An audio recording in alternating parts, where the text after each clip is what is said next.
Alors, comment je commence déjà? Attends, c'est vrai que ce serait bien de trouver une formule d'entrée. Attends, mais tu peux couper 2 secondes qu'on essaie d'en parler tranquillement? Salut les poilus! Salut les comptoirs! Alors aujourd'hui je vais vous présenter les petites nouveautés qu'il y a eu dernièrement au cours du mois. On va commencer avec Happy Little Dinosaurs, un petit jeu d'enfoiré. Un petit jeu où vous allez vous tirer dans les pattes, vous êtes un dinosaure dépressif et il va falloir essayer de s'en sortir et de faire en sorte que les catastrophes arrivent plutôt sur les autres que sur vous.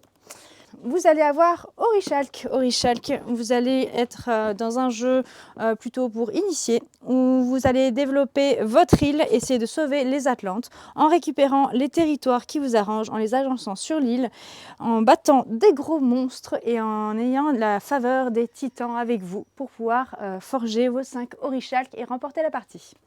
Autrement, vous allez avoir les Tribus du Vent qui est arrivé il y a quelques semaines déjà, mais qui fait beaucoup parler de lui. On est encore sur un jeu initié, il va falloir essayer de créer votre village dans la cime des arbres et d'essayer de dépolluer les zones en réalisant les objectifs. Mais pour cela, vous devrez utiliser les énergies des cartes de vos voisins que vous allez pouvoir voir au niveau du dos des cartes. Donc un jeu avec une interaction particulière à essayer en magasin si vous le souhaitez, parce que nous l'avons aussi en démo. Je vais vous parler aussi de Chronique du Château d'Aveuil, un jeu que j'aime énormément, un jeu familial, coopératif, où il va falloir en 2 parties, tout d'abord se stuffer au maximum, essayer de gagner en équipement. Vous allez pouvoir personnaliser votre personnage avec le nom que vous pouvez écrire, vous pouvez colorier, dessiner sur votre fiche perso.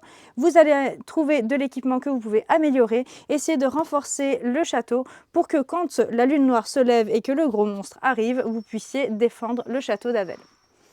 On va finir sur un dernier jeu qui est arrivé récemment aussi, La Bête. Dans La Bête, vous allez avoir un jeu asymétrique où l'un de vous va incarner justement la fameuse bête du Gévaudan.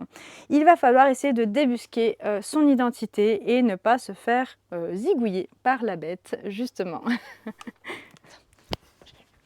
Et ça tourne.